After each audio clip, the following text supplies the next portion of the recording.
Thank you for tuning in again to the Boldly Becoming podcast. I have a lovely guest today, Brie Austin. I was thinking about how to introduce you as we were prepping for this, and I was just like, you know, you are the perfect example of who we love serving in the studio. It's the transformation. It's almost you come back to me every so often. I mean, we're friends at this point, which is just an added bonus, but it's how you're rediscovering yourself every year, a couple of years. And it's beautiful to see how you've really stepped in and leaned into your transformation as a woman and in this new decade of life, really. You're a business owner, but you're so many things. And I'm so excited to share you with everyone. But tell us, what is the intro you would love to do for yourself? I always love giving our ladies their chance to shine and kind of define themselves. You don't have to say business stuff. You don't have to say anything specific, but how would you introduce yourself to the listeners? You know, it's funny because I think when you say that, I remember the first time you asked me who I was, and I told you all of my roles. And I think now I would just say that I'm a confident, resilient woman who is on her own path to finding herself and becoming becoming Brie. Yeah. Oh, well, that's a beautiful alliteration. Okay. There you go. I love it. You're exactly right, though. And that's what's I'm so grateful for in the studio is getting to watch each of you find your own path. And they all look so different. But it also inspires me on the other end of that, because then I go, oh man, I didn't think about that aspect of life. And even if it's not how I wouldn't handle or don't have that situation specifically, it just gives me this, I'm so grateful and kind of, I feel selfish sometimes because I get to hear all of these different ways of life, and I can kind of take in the perspective for myself. And then I can share it with other people, and being able to share y'all's stories helps me help other people feel like they're being heard and seen, because that's all I ever wanted. So, and I know you very much relate to that. And I think it's, important for us to talk too about, so you've been in here 3 different times for photos at this point. Yep. And you've kind of had a different season and theme for each one. And like you said, when I first asked you, you were like, I don't know, Carter. And that's what a lot of women that come in here feel like. Yeah. And I think that's what's important for our listeners to hear is how, you don't have to have it figured out. We kind of help you do that along the way, but we don't pressure you to feel a certain type of way. And I know for you, it was kind of your sensuality, your sexuality, feeling just the word sexy. It seemed like it felt foreign to you. So share a little bit about kind of that transition for you and what it's been figuring it out, The transition as in the photo sessions and figuring it out? All of it. So I do remember the 40 over 40 was exciting. That was what got me in here. That then turned to a branding session. My confidence in the branding session was a ton more than it was in the 40 over 40. Because I knew who I was as an artist. I knew who that person was. But stepping out of the element and finding who I am, I was really lost. And I don't know if you remember, I forgot all of my things, all of my clothes at home. Yeah. So we were really able to shop from the studio closet and find things, and waited for one to speak to me that I had no idea what I was looking for. Yeah. And then wearing it and then looking at the pictures afterwards and was like, wow, who is that? You know, that person had a dream and a vision, and here I am, 3 years later, continuing to build on that vision of who I knew I could be and wanted to be. Yeah. And the confidence that I did not have in that picture definitely comes through in my sessions after. Yeah. But at the same time, you look at those photos and it's almost too, people that know you compliment on how powerful you look in that, especially the one where you have your faith tattoo showing. That was my first one, yeah. And I was very hesitant on that picture because I was showing cleavage. Yeah. Whoa. Yeah. Well, and then I did a boudoir shoot after that. I was like, okay, well, a little bit of cleavage opened up the door. Here we are. Yeah. Well, and tell me a little bit about that journey if you're willing to share. Yeah. Like, how is that? Because, you were going through a major life transition when you came in for the 40 over 40. Yes. And you were leaving a relationship that you had been a part of for 25 years. a long time. Yeah. Yes. And a lot of women are going to understand this. And you had to find what felt sexy for you. Correct. Yes. And that's what inspired the boudoir shoot, was when I was like, okay, I'm ready for more pictures. The confidence I left out of here with my 40 over 40, I was like, okay, maybe I can do more, Okay, well, Yeah. And then finding out that boudoir is not one thing. It's not always being just completely naked or being very, very skimpy with the clothing. I mean, we started with the jeans and a long sleeve shirt and showed a little cleavage, and then, leather pants for a jacket or for a coat, and the best heels, by the way. The best heels. Those are the heels that I had for like a high school prom that I donated to the studio because girl cannot wear heels anymore. Loved those heels. So I'm glad that they're serving everyone, Yes, and then all the way down to being naked, laying on the floor. Yeah. And the confidence from when I walked in here, having a relationship with you guys, and you guys, how you build each other as well as the guests up that come in to the studio, you find more and more confidence every time. And so, yeah. Well, and I think that's really, one, it's always beautiful to hear that we're continuing to create a safe space for everybody that comes in.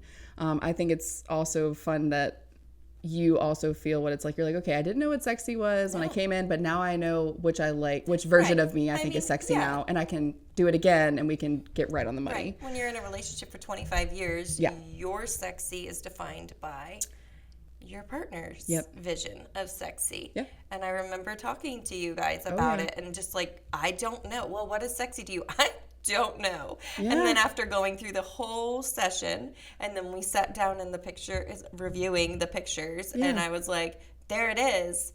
There it is. My and you were just like, is dark sexy. Like, that is my sexy. She moody. She's moody. Yeah.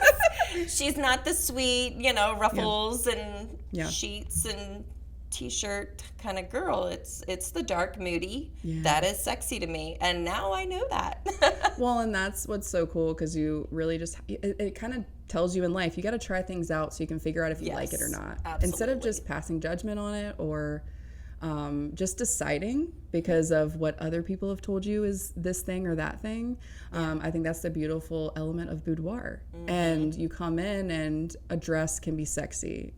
You can put on a button-up shirt and jeans, and that's sexy. Right. You can be naked, covered. like fully covered. Yeah. But she's hot. She's hot. I'm here for her. I'm like, yeah, girl, I'll take a note. Like, let's go. But, and I think that what's kind of powerful on the photographer side, because, Kate, when I came in, I joined the team, Kate was the boudoir photographer. She was known for that at that point, been years that she'd been really honing in on her craft. And for me, it took me a minute, because I was also going through my own journey of sexuality and just some experiences I had as a young girl. And then I realized I had to slowly take back my autonomy of my body, and just sharing, having real conversations with myself, what do I think is sexy? And being able to walk through it with all of you has really helped me, because even if it's just oh, I think that's cool, or oh, I think that's beautiful. Oh, nope, that's not for me, but I'm happy it's for you. Yes. You know what I mean? And giving women that ability to just kind of be free in here. And it lets us get creative. Yeah. So with other transitions in your life, because it's been more than just that, I feel like it's been a lot of the mental. What do you feel like, what would you want to share with everybody? What is something that you feel like is, because you've been really candid with me about how you feel like coming in here and taking a leap in the photos, and how that's translated into your life too. And you feel like it's just kind of transitioned in all areas. So. It has. I have told everybody I meet that my first session in here was exactly the boost of confidence that I needed. Yeah. And it's addicting. Yeah. And it does go into other aspects of your life. Sure. to walk out and be like, wow, you know, I felt seen. Yeah. And then it wasn't just being felt seen, but being deserving of feeling seen. I get that. I think that was it. When we met, and I still carry most of those roles that I carried when we met, if not more now. Yeah. And that was what defined me. Yeah. And it was finding me and the confidence that leaked out into the other things to create more success in not just my business, but my professional relationships, my personal relationships, my being a mom. I want my daughter to have the confidence, and so I know that I want my daughter to see herself in a certain way. Yeah. And I know that is not how I saw myself a few years ago. And this has been kind of like that refueling. Yeah. So I come back every year for a new crazy idea. I love it. Let's do this time. Let's do Just Grab It. How about that? I'm always down for that idea. I know. So I think, though, it's been really hard not really hard, but it's been really easy, I would say, to have found my outlet, to find the confidence that I want to show so my daughter also has it. And it goes in all aspects of life. Yeah. And so I believe that it all started right here. I've told you that. It's that one session that just, I don't know, it just started it. And you weren't even quite sure about it. You knew you needed it, but you're like, we'll see. I needed it. Yeah. I needed it. I knew I was at a big point in my life where I was not seen. Yeah. I was needed. Yeah. And coming here, I was seen, not needed. Mm-hmm. And that's when I realized that I deserve to be seen as who I am instead of just being somebody that somebody needs. And what that sounds like to me is you were redefining your worth. Absolutely. Your value. Yeah. And with other conversations we've had, I know that that's the case because and I very much understood that in life. It was, okay, my value doesn't lie in what I'm doing for other people. Right. It now lies in, okay, what do I want to do for me? And how do people see me showing up in that way that whether I'm able to do this for them or not later down the road, doesn't matter. Yeah. They're just showing up for me because they love me. Right. And that's a hard one as people pleasers, as women that are just caregivers. And you're a caregiver in more than one way because of your cousin.